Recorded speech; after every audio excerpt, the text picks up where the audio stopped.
Hi, my name is Amy and welcome to my channel. In this video, I want to talk about the importance of spending time with yourself and just some ways that you can do that so you can develop a better relationship with yourself and just feel more comfortable being alone, because I've been someone throughout my life who has struggled with being codependent on others for my happiness. And so for the past few years, this has been something that I've been really working on and have finally come to the point in my life where I feel like I am my best friend and that I actually can enjoy spending time alone with myself. I realize that at the end of the day, like, you are all that you're ever gonna have. And so when you kind of start to have that realization and start to feed into your alone time and make it special, you really do start to develop like a special type of connection with yourself. And obviously it's still important to have friendships and people in your life. That's essentially one of the purposes of life. But I've really found that it can be extremely valuable. Spending time with yourself, it just feels a lot better than I would have ever thought and expected. So one of the first ways that I would recommend spending time with yourself is spending time outside. That's one of my favorite things to do, is just going to a park and sitting there and reading a book or just laying in the sun and listening to music. I like going to different walking trails, whether you live in nature or in a city. Just spending time outside is a really easy and low-key way that you can start spending time with yourself and just slowly start tapping into that. Some other places you can go would be a beach or going somewhere to watch the sunset, or even just walking around your neighborhood. I feel like you'll eventually start to not feel weird doing it the more that you try. Just sitting at a park or anything like that.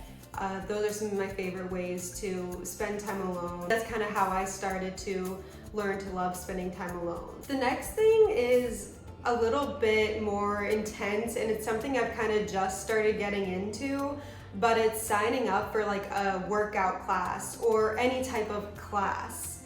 I've been personally looking into workout classes just because I've noticed a lot of fitness centers give you free classes the first time you come. So that's kind of why I've been doing workout classes, but you could sign up for a pottery class, a painting class, a dance class, any type of class that has to do with something that you're interested in. I noticed when I recently went to a workout class for the first time that pretty much everyone there was a beginner, since it was a free class.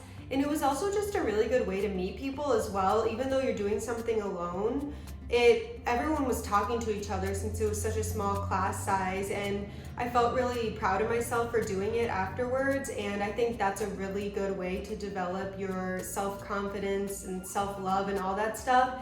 It's just by doing things outside of your comfort zone like that, it really helps you to develop just a sense of self-love for yourself and appreciation for doing that thing and stepping outside of your comfort zone. So I really would recommend attending a class. A lot of people show up alone to those things, so that was really fulfilling for me and definitely something I would recommend. Another thing you can try to kind of think about things you'd want to do alone, and something I love doing, is creating a bucket list. Because I'm sure there's a lot of things you've been wanting to do in your town or your city, things that maybe your friends aren't really interested in doing, or they're just a little more expensive and your friends just aren't really trying to invest in that. Little things like that, like for example, a new like walking trail that you've been wanting to try, or a new movie you've been wanting to go see. I like creating bucket lists because I can write down every single thing I want to do so I can see it in front of me. And then start thinking, okay, when can I do this? Like, when is there gonna be a day where I'm gonna be alone all day and I can go try something new? And recently, there's a walking trail in my city, and a lot of my friends had already been to it, and no one really seemed interested in going again. So I just decided to take myself there, and I had such a great time just listening to music and walking on the trail. And then I got Starbucks after, and it was just a really nice day. And it's just a lot better than having to stay in your apartment all day, because I live alone, so I get stuck in that loop of just staying in my apartment for way too long. So just writing a bucket list of things you want to do and seeing maybe what on that list you could actually accomplish on the days when you're spending a lot of time alone. The next thing you can do that kind of stems off your bucket list is just doing your hobbies, but doing them alone. Like whether you like running or cooking or reading, dancing, anything like that. Just prioritizing doing those things rather than just scrolling on your phone or being on your laptop. Even just scheduling a few minutes at night before you go to bed just to do a little reading or do one of your hobbies, whatever it is. I feel like that's just one of the easiest ways to spend time with yourself because you already know you like doing that thing, so you're gonna feel satisfaction out of it whether you do it with someone else or not. So hobbies is just a general like good thing to do by yourself. I've been starting to just do random hobbies like painting with watercolors, or walking is a really big hobby of mine. Also just editing YouTube videos and reading, cooking. I like trying new recipes, so just whatever hobbies you're interested in. Maybe there's a recipe you've always wanted to try to make and you just look up the ingredients and it's maybe you already have a lot of them and just need to buy a couple more things. I know the sad thing is a lot of these ideas involve spending money. That's probably the worst part about in general wanting to do things and especially spending time by yourself, but like I said, there are free options out there like the free workout class, or I know a lot of museums do like free days, or just reading a book that you've had for a while and you haven't gotten to yet. Just like finding things around your apartment. Like even when I did the watercolor painting, I already had those watercolor paints from like years ago and I just never used them before. So taking inventory of what you already have can be really helpful too, so this doesn't become like an expensive thing. So kind of going based off of the bucket list idea, I kind of already mentioned this, but yeah, just trying new things around where you live. Like if you see a new restaurant opened up, I know it can be really intimidating to eat alone.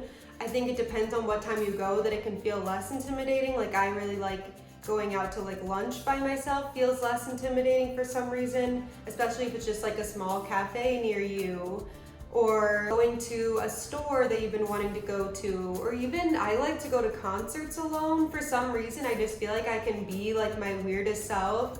I like going to concerts alone. I haven't done it in a long time, but that's another really good idea. Or even just going and getting like a coffee or a bubble tea at a cafe and maybe sitting there outside for a little bit. But yeah, I really just like going shopping or going to cafes and things like that by myself. It just becomes really freeing doing things by yourself. Like once you start doing it, you'll realize it's nice. Like you can just totally do exactly what you want to do. And obviously spending time with other people is amazing and definitely a big part of life.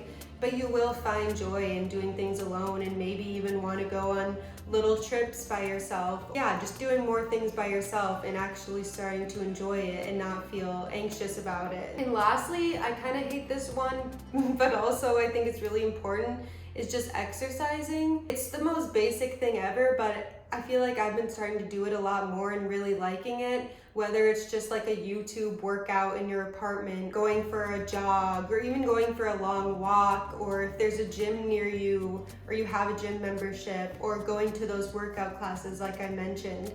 Working out alone is actually really nice because you can just listen to music and get all those endorphins, and it's just a super easy thing to do since you can literally do it like a YouTube workout and be at home and not pay any money. So that's been like something that's good for me when I just have so much time on my hands. I'm like, might as well just do something good for me and work out for like 20 minutes.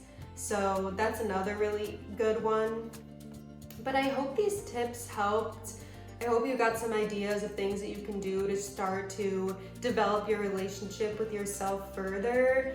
I'm proud of you for even taking this step to get to know yourself more. I feel like it really comes down to just spending more time with yourself to start actually enjoying it, because it used to feel really uncomfortable for me and something I really didn't like. I just wanted to be around people all the time. And so once you actually are like forced to spend time alone and start to think of like creative things you can do to actually enjoy your time alone, is when you'll really start to like it and really start to develop a relationship with yourself.